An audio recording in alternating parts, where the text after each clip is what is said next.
Resident Evil has been terrifying players for decades, delivering heart-stopping scares, chilling atmospheres, and moments that make you want to turn off your console and hide under your blanket. From relentless enemies to grotesque body horror, this franchise knows how to keep you on edge. In this video, we'll count down the scariest moments in Resident Evil history, those unforgettable scenes that left players clutching their controllers in terror. Let's dive in. This isn't a single moment, but more of a general feeling in Resident Evil 2 Remake that stands out compared to other installments. Walking through the police station's dark corridors, knowing that the zombies are both durable and lethal, creates a relentless sense of dread. Their unsettling shambling, and the constant tension of finding the next key item to progress keeps the player on edge, making every step forward an act of courage. The player's first encounter with Crimson Heads is a sudden, heart-pounding experience. With barely any time to think, you're forced into fight or flight mode. Choosing the fight is very dangerous as they're poised like a bull, ready to charge, while running requires careful decisiveness since they're incredibly fast. Their guttural howls only add to the terror.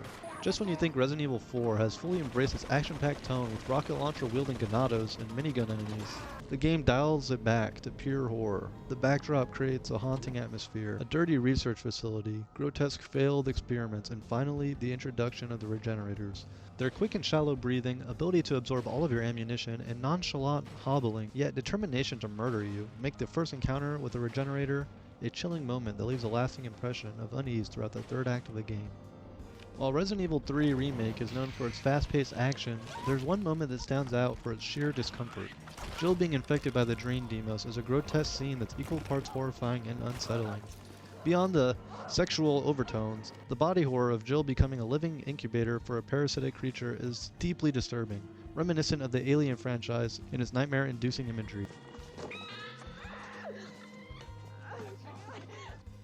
I can only imagine the developer team being directed to animate this scene. Resident Evil 7 is one of the scariest entries in the franchise, making it hard to pick just one moment. However, Mia's sudden appearance from the basement stands out. This scene, where the light fades into the basement, leaving just an abyss from which you can hear Mia's growling, is nerve-wracking. Then, seeing her crawling towards you like an Onryo is a surefire way to get your adrenaline pumping. This moment deserves a mention because it captures what makes horror so effective. The feeling of dread. I remember encountering this room as a kid and being so scared, I had to turn off the game. The best part? Nothing actually happens here at all. It's the unsettling music in this section that made me say, nope, stand up and shut off my GameCube. It's a testament to how atmosphere alone can instill pure terror, something that the Resident Evil series is really good at. Thank you for joining me on this spine-chilling journey through some of the scariest moments in Resident Evil history. These unforgettable encounters remind us why this franchise has stood the test of time, consistently delivering some of the best scares in gaming. If you enjoyed this countdown, don't forget to like, subscribe, and share your favorite Resident Evil moments in the comments below.